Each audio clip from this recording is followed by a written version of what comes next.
Si Aris number 32, Jimmy Angay-Angay mula sa DYVL, The Voice of Leyte.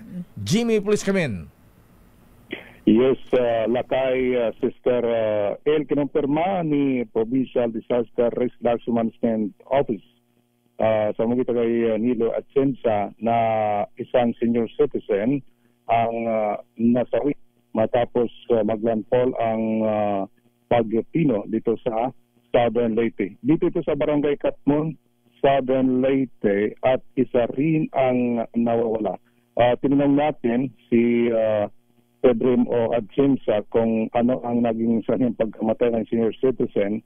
Hindi pa siya makagbigay ng karagdagan na mga impormasyon, basta isa ang nasawi, isang pinaghahanap sa kasalukuyan. Sa ngayon, may mga area na hindi pa passable ang mga daan, kaya pinupuntahan ng PDMO ang mga naturang bayan, lalo na dito sa Silago kasi dito naglandfall yung Bagyo Pino kaninang alas 12 ng madaling araw at may 11,000 na mga evacuees dito sa Southern Leyte sa kasalukuyan.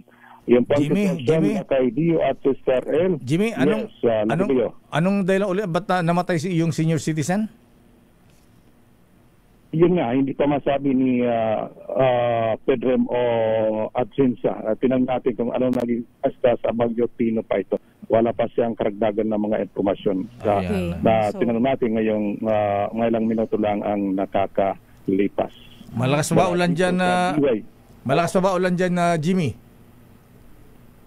Medyo may ano lang, konti-konting pagulan lang. Ambon na lang. Dito.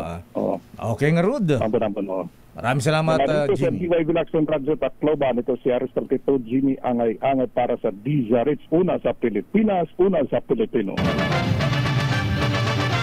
Flash Report.